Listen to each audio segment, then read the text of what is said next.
It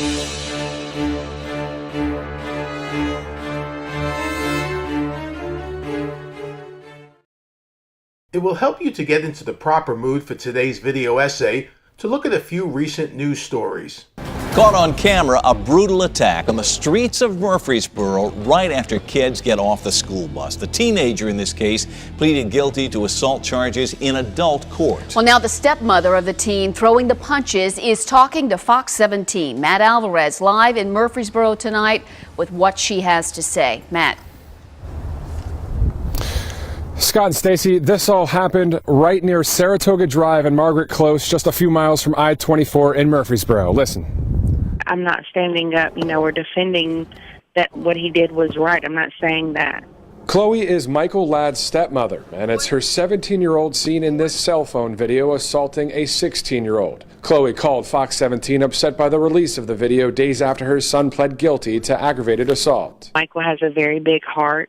He cares for others, but at the same time, he's taught himself to protect himself. And honestly, it's sad that that's what the world is now perceiving of my son. The January 20th, 2016 video taken by a friend of the suspect, now 19-year-old Michael Ladd, shows the entire assault. According to the original police report, the victim said he believes he had been assaulted because he had been good friends with Ladd's girlfriend. It really scarred him after all that happened. 17-year-old Riverdale High School senior Marquise Miles knows the victim and knows of the assailant. He says, unfortunately, videos like this get passed around high schools all the time. If people stop fueling the fire, then there won't be a fire. If everyone wasn't like, oh yeah, I can't wait to see so-and-so fight, they'd be less likely to fight. Meantime, the victim's dad, John, who wouldn't release his last name, says he wants justice to be served. He was kicked 4 times in the head and suffered a concussion. He does not remember any of the event, any of it to this day. Chloe says her son is paying for his mistake, but it shouldn't ruin the rest of his life. One bad mistake gave everybody an opinion. A Hephzibah mother says she will never let her son step foot in another Richmond County school again after a video of her son getting body slammed at school goes viral. She says it seems like very few adults were around to help prevent this from happening. Candy Sorrow's voice is sore from screaming. It's my child this time. After she walked onto Hephzibah High School's campus and found her 14-year-old son bloody and bruised. His ear was bleeding, his mouth was bleeding, his eye was swelling up, big knot on his eye. Not from a fight, but from what she calls an attack by 3 older boys. A cell phone captures the moments a boy in white pants picks Candy's son up from behind and throws him to the ground. 2 more boys come into view, punching her son and trying to take off his shoes, all while a girl screams for help. He told me, Mom, the one that picked me up and slammed me is my friend. I thought he was my friend. It was all over my shoes. His mom watching the video for the very first time. The video's everywhere. If he would have landed just a certain more way, anything could have happened. In her son's statement to BOE police, he names 3 people. One of them, Quantavious Russ, who's already been arrested. My son's only 14 years old, his freshman year. And these guys 17, 18, 19 years old. After this, Candy says she doesn't feel the school is safe. You cannot get a proper education and live a normal life if you're going somewhere every day, virtually into the lion's den. Teenage girl is now charged in a videotaped beating that happened on a school bus. That attack then posted on social media. The bus was at Stevenson High School in Lincolnshire. Our Rob Elgus is live. Rob? Alan, Lincolnshire police saying tonight the 16-year-old you're about to see violently punching a classmate was arrested for aggravated battery. This video starts with another student recording the victim as she's about to get on the bus. Seconds after this, a brutal attack. Police say this girl wildly throwing punches is just 16. As the beating continues, the bus driver and a boy eventually step in to try and stop it. The video's been viewed more than 2 million times on social media, and the student who recorded it will also face discipline. A Stevenson High School spokesman saying, quote, "The students who planned and recorded the attack will receive significant disciplinary consequences and also face charges from the Lincolnshire Police Department." It's unfortunate that Sometimes they have something inside them that makes them do something like that. Tonight, outside the school, parents trying to understand what exactly happened. People are still so busy filming someone getting hurt and not doing anything about it. That's wrong. The victim, Lincolnshire police say, 15 years old. Her injuries not life-threatening. I don't care about the money. I don't care about the candy. I just care for somebody to come over here and tell me, I'm sorry we did this to you. She says she was targeted by a mob, dozens of teenagers storming a Roslindale convenience store and then clearing out the shelves. All of it took just a couple of seconds. And the whole thing was caught on camera, and you can see that the teens rushed into the store, grabbed what they could, and then just ran away. Tonight, police are trying to figure out who all the suspects are, and the store owner who was working that night is speaking out. Let's get right to Paul Burton, who's live in Roslindale with the story. Paul?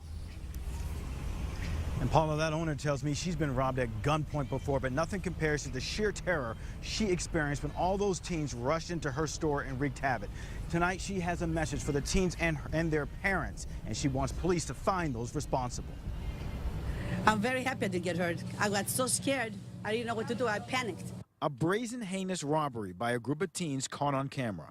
Watch as they storm into this Alpha convenience store on Washington Street in Roslindale, terrifying store owner Gloria Mantis. Stormed in the store, grabbing their hands on anything they can get, drinks, ice cream, candy, anything they could get on. It was full packed of kids in here, 20, 25 kids. Gloria says she was getting ready to close the store for the night when a whole bunch of kids, who the owner says may have come from a party nearby, came rushing in. You can see her trying to gain control of this flash mob teen robbery. It's scary because this is, you don't know what they're going to do to you. They might have a knife, they might have something, I don't know. So many kids. I am really, really upset. That is totally unacceptable, and something should be done about it. The incident didn't last long. In fact, the teens came and left within less than a minute. You know, that's not right. It's stealing. Stealing is a crime, and there's consequences. You know, where are the parents is my first question. Where are the parents? Do you know where your kids are? You know? I'm really upset, and I'm glad that nothing happened to my mother. Customers were disgusted when they heard what happened. They should bring everything back that they took from this store and owe her a deep, sincere apology. I want to know why they did that. For what? For fun? This is not fun. And tonight, she wants an apology, and she wants police to catch those who did this. Anyone with information is asked to contact Boston Police. We're live in Roslindale tonight. I'm Paul Burke, WBC News. Back to you. Port Police said today they're investigating a fight at Bassick High School that sent 2 guards to the hospital and led to the arrest and suspension of 9 students. Investigators tell us the fight took place yesterday. As News of Connecticut's Frank Recchia tells us, police want to know if it was gang-related. Police say the fight began inside the cafeteria, then spilled out between these 2 buildings, causing the entire school to go into lockdown. It's a chaotic scene that quickly gets out of control. As officials try to calm things down, an adult gets knocked to the floor. Police say it all began around noon, though the exact cause is still unclear. I'm angry and scared at the same time. This parent didn't want to be identified, but said she was furious the jobs of several school resource officers were recently eliminated, only to have something like this occur. My daughter was calling me frantic on the phone through Facebook saying that she wanted to come home. Look again as the fight continues. Police say before it was over, 9 students were arrested and suspended, while 2 security guards were rushed to the hospital. There's no reason for any of that. Shaquem Thompson has a 15-year-old nephew who's a freshman at Bassick and witnessed the fight. Hopefully the kids will learn from it that, you shouldn't have, cause a riot or something like that in your school. Police say the fight can be traced to ongoing tensions between rival groups from different parts of the city. As they continue their investigation, school officials say they'll do everything in their power to make sure something like this never happens again. Thank God all them kids are still safe and alive and they can live to see another day. In Bridgeport, Frank Recchia, News 12 Connecticut. Police say they're investigating whether rivalries between P.T. Barnum and Green Homes communities led to that fight. We're learning more about several fights that broke out outside the Jacksonville Fair. This is video from last night of the teens fighting. There are police officers there trying to break it all up. A spokesperson told us the fair closed early because it reached capacity. Action News Jack's Kevin Clark is live downtown. And Kevin, you learned tension had already been high inside the fair.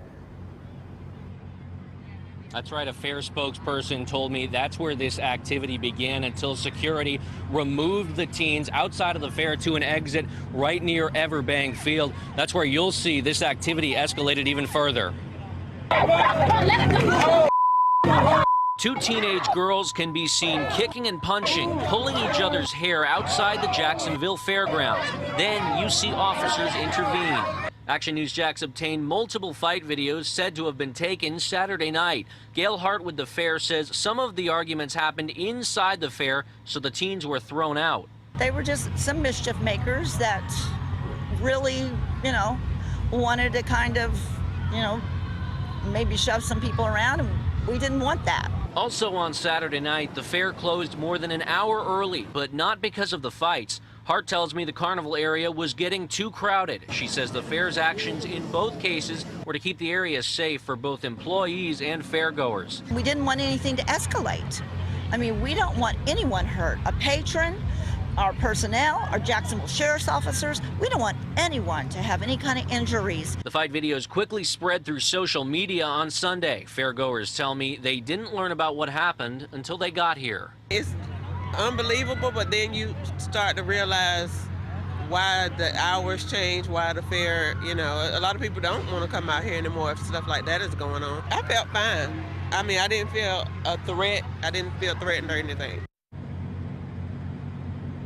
Now, we did ask the fair about extra security in place. A spokesperson told us she didn't know if there would be any, but says that the fair usually heeds to JSO advice to determine that. Live downtown, Kevin Clark, Fox 30, Action News Jax. As a crime victim, I am very much concerned with government policies to protect the public from criminals. For more than a decade, I have kept myself well informed on the subject. In fact, my interest in crime extended to my endeavors in higher education. I extensively studied criminal law and criminological theory at John Jay College of Criminal Justice and the University of Florida. I received a bachelor's degree in criminology from the University of Florida. But don't get me wrong, what I am about to talk about today requires no deep knowledge of crime theory or criminal justice history. It is a common sense argument that I intend to present. You will be able to appreciate the following essay if you are a citizen who was outraged to see the breakdown of law enforcement. Florida Senator Anitere Flores has filed a bill, Senate Bill 196, that will prevent police officers from arresting juveniles for the most common crimes. Senate President Joe Negron gave the press the impression that this bill is about water balloons, referring to a time as a child that he got in trouble for throwing a water balloon at a car. We secreted ourselves behind a cabbage palm tree, and then we were going to lob these water balloons in the general direction of cars that would occasionally pass by Military Trail where we lived. He said that in response to the incident, a police officer did no more than march him to his home and let his father know what he had done. He said that today, the same type of mischief would have required the officer to arrest him for a second-degree felony. But no, this bill actually has to do with a lot more than water balloons. Citation policies have existed in Florida and other states for the last 10 years. But Senate Bill 196 is unprecedented in the broad range of crimes that it covers. It is also greater in scope in the critical way it reduces the discretion of law enforcement. My research shows that 3 states have expanded the use of citations in recent years. But those states, Louisiana, Kentucky, and Tennessee, do not support the broad application of citations that is proposed by the new bill. Here are the crimes that will qualify for citation under this bill: possession of alcohol, battery as defined by Florida Statute 784.031, a person intentionally strikes another person against their will, criminal mischief as defined by Florida Statute 806.131a, a person willfully and maliciously injures or damages by any means any real or personal property belonging to another, including but not limited to the placement of graffiti or other acts of vandalism, trespass, theft of personal property, retail theft, public fighting and riots, disorderly conduct, resisting arrest without violence, and finally, the use, possession, or sale of drug paraphernalia. Under this policy, the juvenile offender will be referred to a diversion program, which could be community service, drug counseling, family counseling, or mental health treatment services. This bill has reportedly come about due to the exhortations of the Florida Alliance, a shadowy political activist organization that has ties to Black Lives Matter. The organization wants to do everything they can to allow criminals free rein and diminish the authority of police officers. Supporters of the bill failed to make a persuasive case that the policy will allow police officers to focus their attention on more dangerous felons. The fact is that this policy will allow dangerous felons to slip through the cracks and embolden lesser offenders to commit worse crimes. Flores has no grounds to recommend a major increase in citation use. States are failing to track, monitor, or analyze citation data, which means that Flores cannot show the effectiveness and outcomes of existing citation policies. The International Association of Chiefs of Police reported, "We don't know the public safety statistics for those who are cited and released versus those who are arrested and booked, nor have there been any comparisons of their reoffense rates pending appearance. It would be disconcerting for victims to see police arrive at a crime scene and let the perpetrator go free. This type of leniency reduces the public's confidence in police. Even worse, it encourages criminals who pay attention to changes in laws and take advantage of vulnerabilities in law enforcement practices." A recent news article showed that an agency policy to ease up on the arrest of shoplifters increased incidents of shoplifting. A woman came into a store, scooped up a pile of clothing into her arms, and made a run for her car. The retailer had video surveillance footage of the woman, and he had the woman's license plate number. It took the police officers more than an hour to arrive at the store. The officers admitted to knowing the shoplifter by name and said that she had been shoplifting at other stores in the area. The officers explained that because shoplifting had been given a low priority by their superiors, the woman had yet to be arrested. Let us take a look at a story that came out in California newspapers last year. Perry Lutz says his struggle to survive as a small businessman became a lot harder after California voters reduced theft penalties 1.5 years ago. About a half dozen times this year, shoplifters have stolen expensive drones or another of the remote control toys he sells in Hobbytown, USA, a small shop in Rockland, northeast of Sacramento. "It's just pretty much open season," Lutz said. "They'll pick the $800 unit and just grab it and run out of the store." Anything below $950 keeps the crime a misdemeanor and likely means the thieves face no pursuit and no punishment, says retailers and law enforcement officials. Large retailers including Safeway, Target, Rite Aid, and CVS pharmacies say shoplifting increased at least 15% and in some cases doubled since voters approved Proposition 47 and ended the possibility of charging shoplifting as a felony with the potential for a prison sentence. Shoplifting reports to the Los Angeles Police Department jumped by 1/4 in the first year, according to statistics the department compiled for the Associated Press. I will post a link to this article in case you want to read more about Proposition 47. The arrest is vital to good policing. The police arrest the person if they have probable cause to believe the person has committed a criminal offense. They take him into custody by handcuffing or otherwise depriving him of his freedom, transport him to a police station, jail, or detention facility, process him by creating a permanent record of the arrest, taking identifying information including photographs, fingerprints, and the like. Detain him until either he is released or his arrest is subjected to a judicial review. An arrest allows the officer to incapacitate the subject while he searches the suspect and investigates the surrounding area for evidence. An arrest facilitates the maintenance of order. It is by removing a criminal from the scene of a crime that the police are able to restore order. Booking the suspect at the police station is crucial to the prosecution of a criminal. Photographing and fingerprinting allows police to connect the suspect with crimes that have been committed and may one day connect him to crimes that have yet to be committed. Vital criminal history is lost if the offender is not photographed and fingerprinted. The International Association of Chiefs of Police reported one potential benefit of citation for those cited is that because there is no arrest, there is no attendant arrest record. Because actual booking does not occur in the citation process, in many cases fingerprints and other identifying information are not captured, and no criminal history record entry for the offense occurs. To law enforcement and other actors in the criminal justice system, this lack of information is perceived as interfering with the collection of complete criminal history information. With no data available to future officers faced with a repeat situation, it could lead to multiple incidents of citing and releasing the same person for the same offense.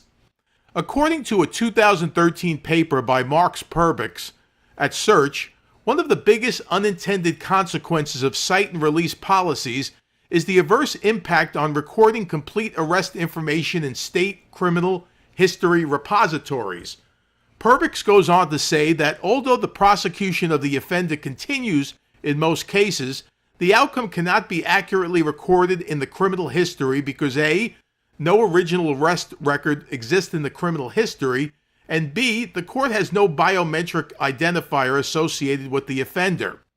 In the field, officers must decide whether to cite or arrest based on the information that is available to them.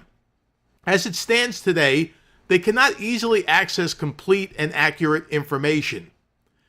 An arrest guarantees a defendant's presence to answer charges. The International Association of Chiefs of Police reported, with custodial arrest, the defendant is booked and either held in pretrial detention or subject to pretrial monitoring pending court appearance. In contrast, those who are cited make only a signed promise to appear and are released without additional assessment or conditions. The failure to appear rate concern appears in the only existing study on the matter.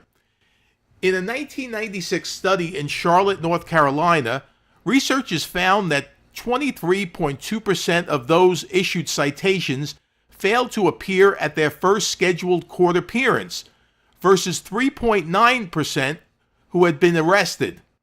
If indeed failure to appear rates are higher in citation cases, any expected cost or time-saving benefits might be defeated, since failures to appear cause additional work for courts, which must issue new warrants, and for law enforcement agencies, which are tasked with locating and arresting those cited. Anti-police activists favor this type of radical law. From their perspective, the power to arrest leads police to abusive and discriminatory practices. From their perspective, an arrest is a form of coercion that intrudes upon individual freedom.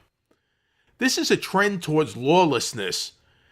Everett D. Mitchell is the Director of Community Relations at the University of Wisconsin-Madison.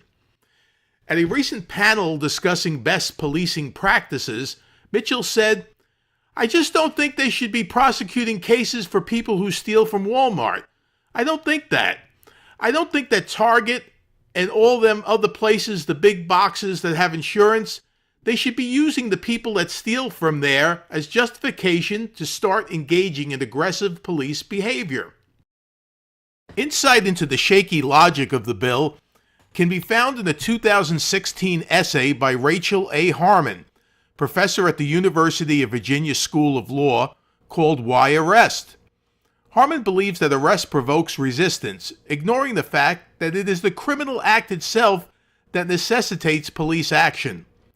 Let us contemplate for a moment the backwards way that Harmon thinks. Crime is not a social problem. The social problem is arrest. Can a sane person really believe this?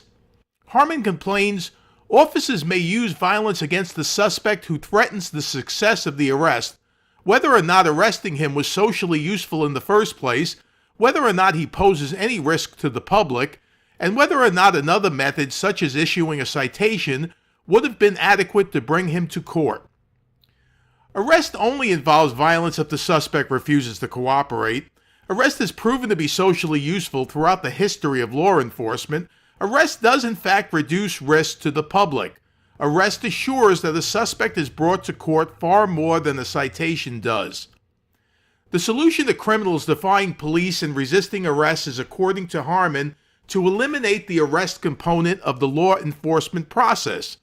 So under this law, police will simply issue a citation to someone suspected of committing a crime. How does that work exactly? Hey, says the officer to the criminal, when you stop beating up that old man, you need to read the instructions on the citation so you know how to enroll in the diversion program. Any law that decriminalizes battery, theft, rioting, and vandalism is not a good law. Resisting arrest itself is proof of a criminal disposition. A person who resists arrest cannot be trusted to comply with a document that asks him to appear in court. This person is determined by his vigorous actions to escape the legal process. It follows, too, that a person who will resist arrest will resist an effort to make him produce identification or sign a written promise to appear before a judge. Harmon's argument is largely built on paranoid mistrust of police officers and a naive trust in criminals. Harmon is unconcerned if the cited individual appears in court.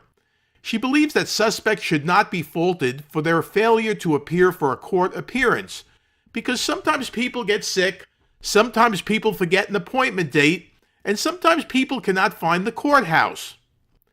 This is not an appointment with your hairdresser.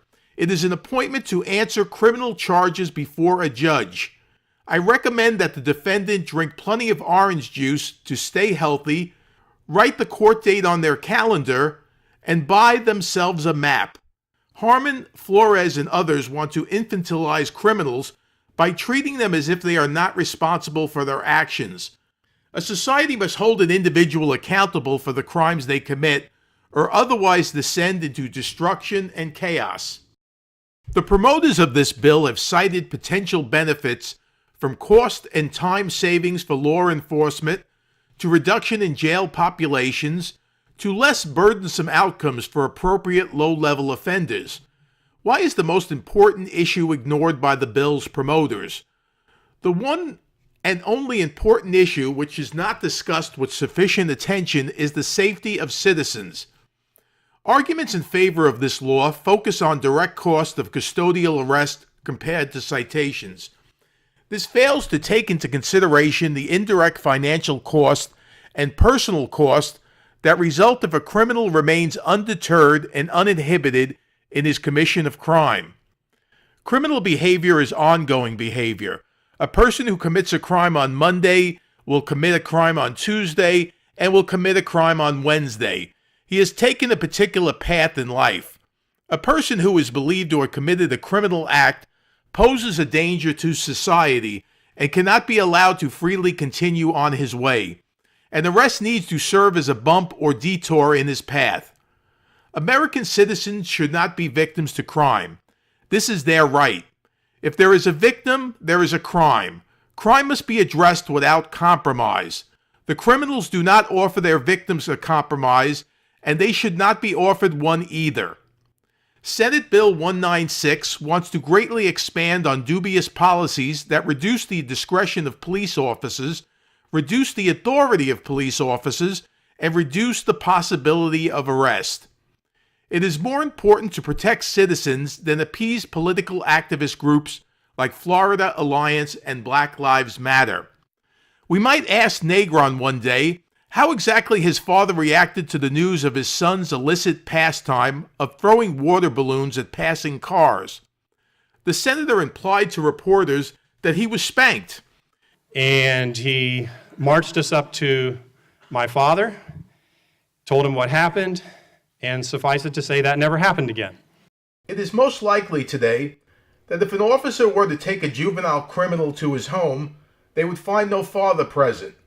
No father often means no discipline, which often means no change in behavior.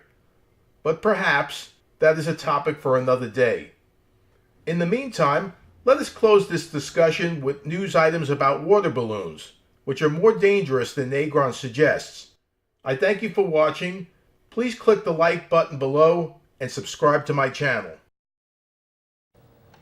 It may have seemed like an innocent prank, but a couple says the teens who tossed water balloons out of a car window did that damage, and the victims say this could have been a lot worse. KIRO 7's Gary Horker is live in Marysville where it happened. And Gary, am I the only one amazed here that a water balloon can shatter a car's windshield? You know, we looked it up, Steve, and it turns out it's simple physics. And as a matter of fact, this is something that's been perpetrated in states across the country.